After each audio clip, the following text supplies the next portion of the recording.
Hello, welcome to White Birch Tarot and Astrology.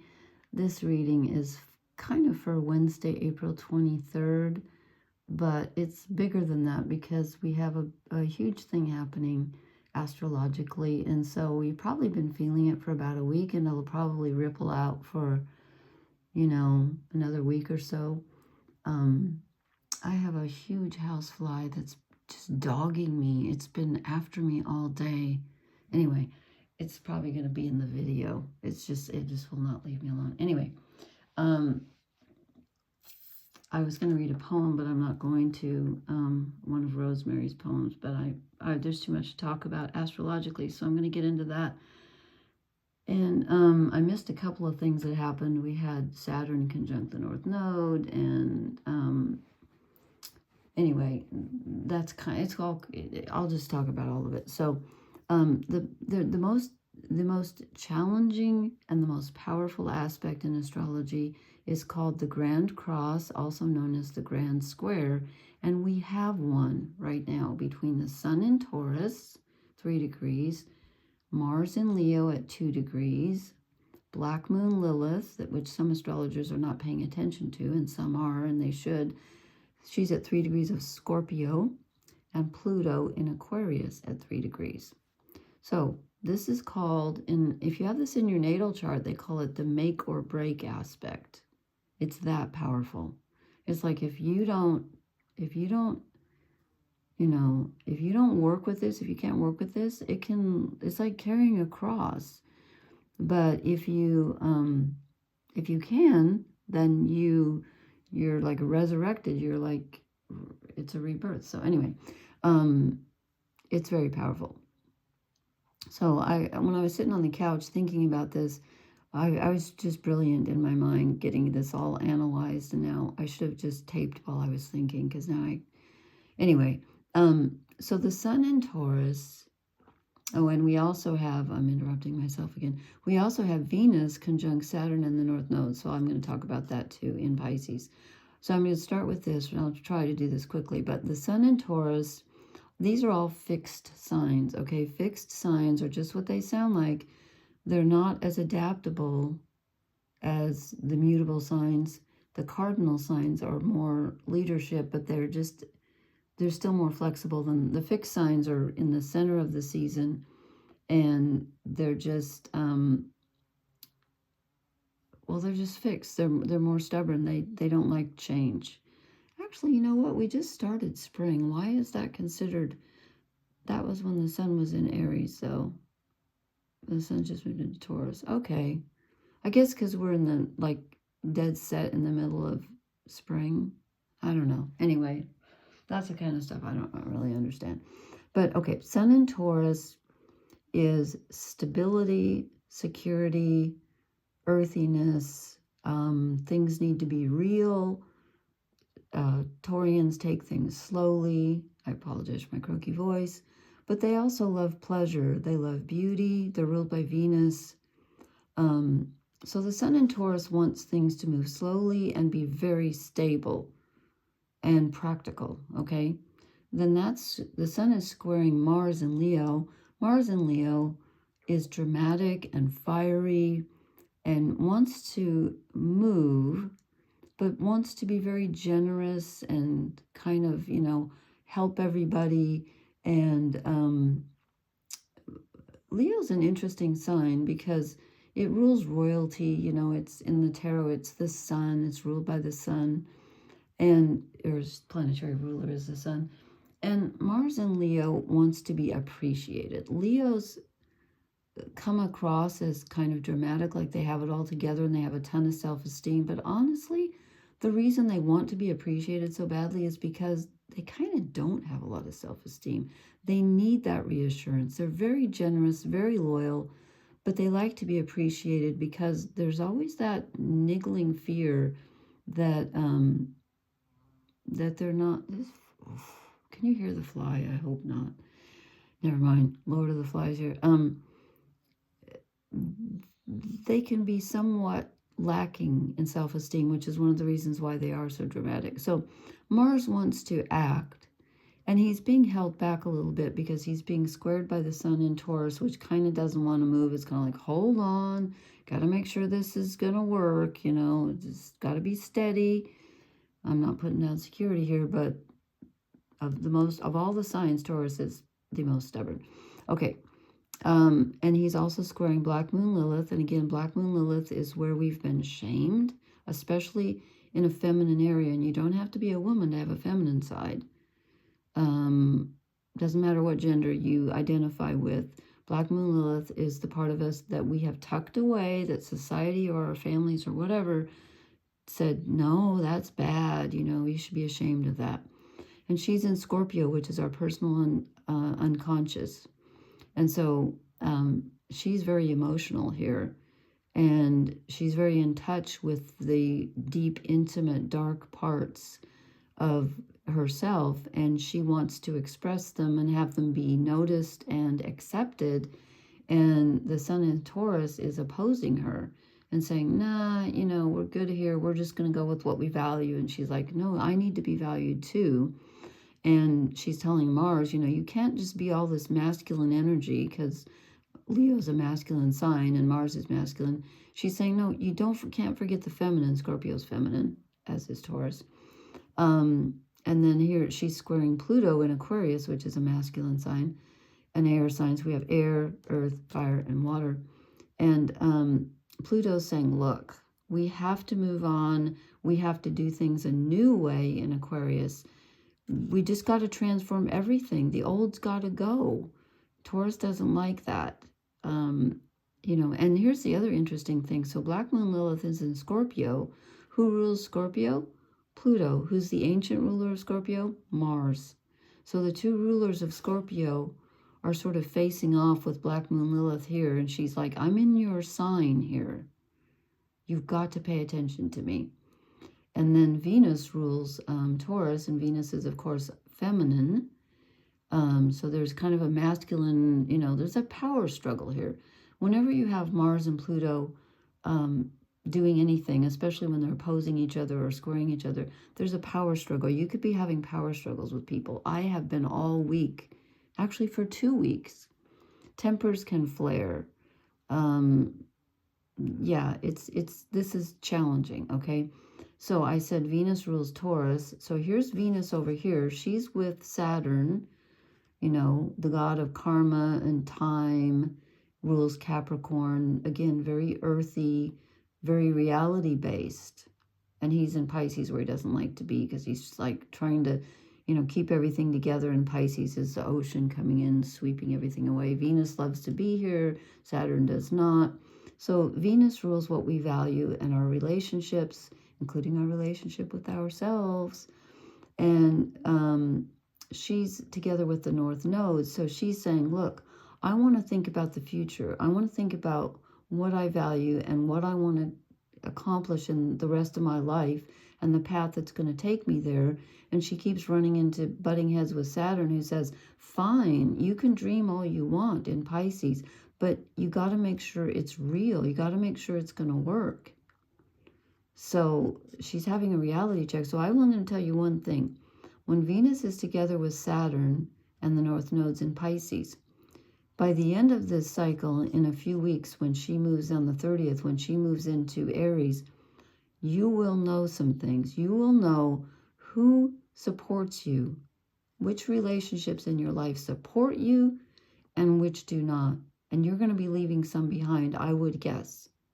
I don't mean people are going to die. I'm not talking about that kind of mortality. I'm talking about who is in it, who's on your side.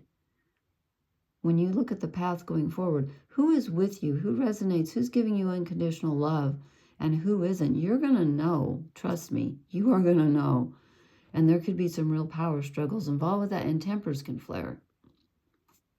For sure. And you could feel very, I'm not going to say shamed, very victimized, kind of like people are not accepting you or people are pointing out your weak points. That can happen very much too in this, okay?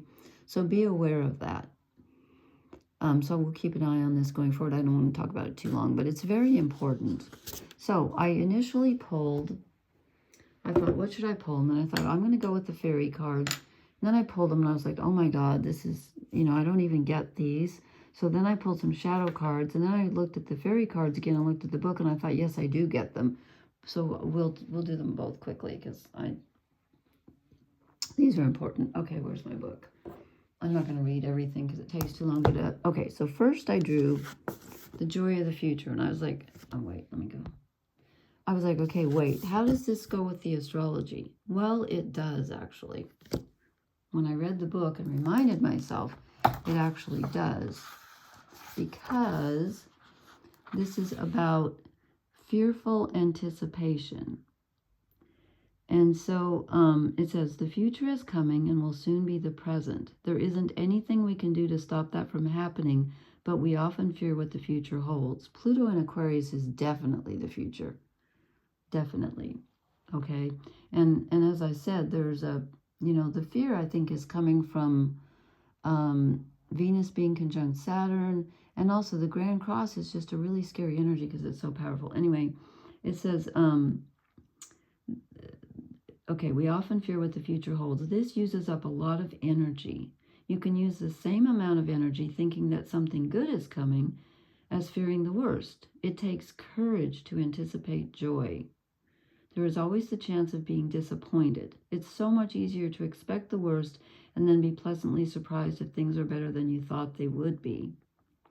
Now that makes a lot of sense to me in this moment of time, because these are scary times, and this is a moment, this is a lot of change with all these planets at the end of the zodiac and Pluto in Aquarius. There is a lot of change and a lot is being asked of us. So that's telling you not to fear, you know, not to dwell on the negative things that are happening, but to say, you know, this can lead us somewhere better, really, truly. Okay, and then I thought, wow, this is opposite. So we get the joy of the future and the Lady of Sorrows. But when I read her, I'm like, okay, I get this too. She's lack of forgiveness, barriers, and letting go.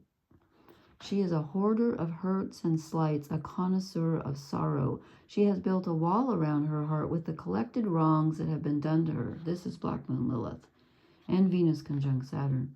There are so many, hurt upon hurt, slight upon slight. Her wall grows taller and broader by the day, and she tends it carefully, making sure that there are no gaps between the sorrows that might let light in. Pity her. She has never learned to let things go. Miser that she is, she can't bear the thought of forgiveness when she knows that she's in the right. Okay, it says, if she comes up in a reading, examine what old hurts and sorrows you are holding on to. Yes. Even if you can only identify one, take that hurt out of the wall you've been building and let a little light back into your heart. To feed on hurts and sorrows is to live, perhaps, but never to thrive. Yes. Okay. That makes sense. So we can focus on the negative, or we can stop building the wall and not focus on the way we've been hurt. And again, with Black Moon Lilith in this square, you're going to feel those hurts. They're going to come up. They're going to come up. But let the light shine on, let the sun shine on them. Let Pluto show you a new way to do things. And let Mars and Leo help you express yourself, okay? And then we get the Lord, and also let Venus show you what path you value going forward. How can you take your values and make a path going forward? Okay, then we get the Lord of the Forest. Okay, he's a little scary looking there. And he is, this is interesting. I wasn't expecting this. Eternal masculine, action and strength. Okay, it says we need masculine energy, which is, again, creative. Doesn't have to mean masculine or male. It means creative rather than receptive. We need it to function in the human world, to do everyday tasks, and to move forward with vision and strength. Why is my camera going in and out? I don't know. Maybe I'm talking too loud. Masculine energy can be very single-minded. That's what helps it get things done. But it can also blind us to some of the subtleties of a relationship. So the Lord of the Forest symbolizes this great driving energy that oversees everything in his domain. Mars and Leo, maybe? He is the force that impregnates thoughts and ideas and allows them to come to fruition. He stands guard over the realm in the eternal dance with the lady, which is the feminine in everything, or the receptive. If this appears in your reading, it's a sign that it is important to do something. You have been dreaming. Now act on your dreams. In a relationship, take the lead. Tell your partner what is important to you. Actions speak, and to keep the masculine and feminine in balance, now is the time to ask. No, I'm sorry. Now is the time to act. Okay, so that's interesting. So, let go of the hurts and sorrows. Let the light in. Make a move. Let people know where you stand, but not in an angry way with this Mars opposite Pluto. Watch out for that. And keep some joy of the future in your heart. And I love that this was talking about how we have that fearful. I do that to myself. I'll catastrophize sometimes, and because I think, well, I don't want to get my hopes up because then I'll be disappointed. That's not very bright, I don't think, because you're shutting off, what can be. So there's a tendency, I think, for people, sometimes certain personalities or certain people with kinds of backgrounds do that, but it's telling us not to. Okay. Then I said, what shadow energy are we working with? And I kind of perhaps maybe do too many, but hey, these shadow cards always just fall out or fly on the floor. Okay, we get the Fool. So this is telling me, like it said with the, sorry, I'm tired tonight. The Lord of the Forest, act. Okay, this is like, we're scared to take a risk and we're scared to act. We're just sort of sitting here like waiting for the right time. And again, I'm not saying just like do something stupid or foolish, because we do have to be careful about our tempers with Mars opposite Pluto.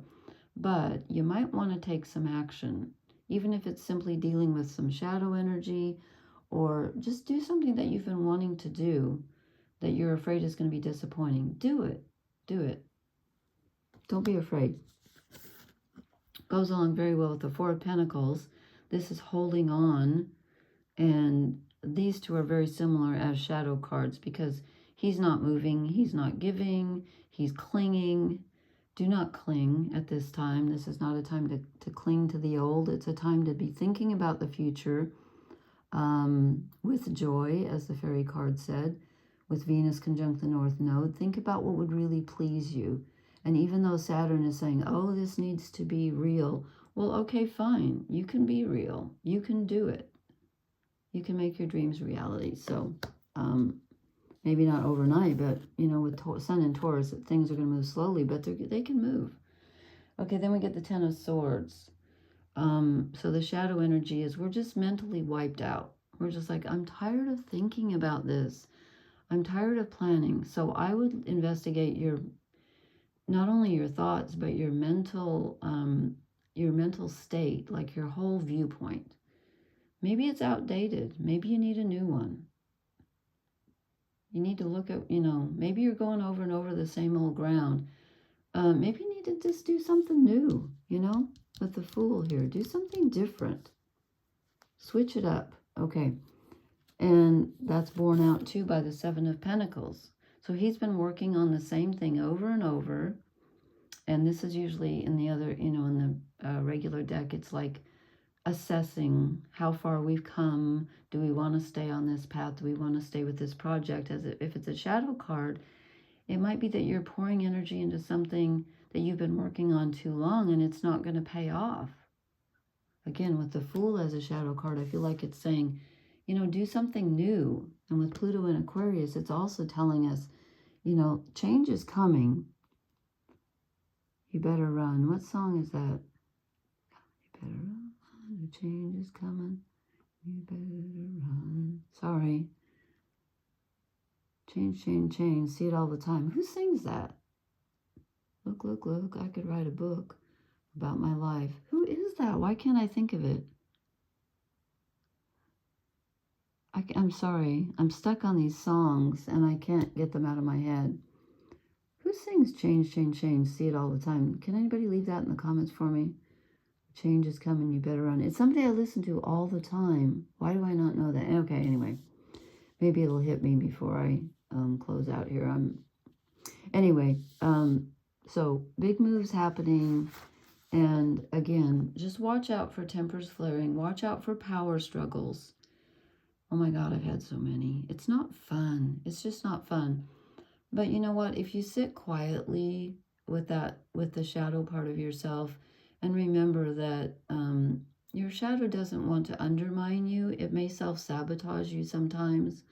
And you feel like, why did I do that? It's just trying to get your attention because it wants some love and it wants to be acknowledged. It's not trying to hurt you. It's trying to protect you because it's scared. So be compassionate with yourself and others at this time. It's challenging. I know. Believe me, I know. Okay. That's about it. Let's see. What's coming up here? Where's my paper? We have the new moon in Taurus on the 27th. And we have Mars exactly opposite Pluto on the 26th. Although actually I would call it opposite right now. So I'll post for the new moon in Taurus. That's going to be interesting.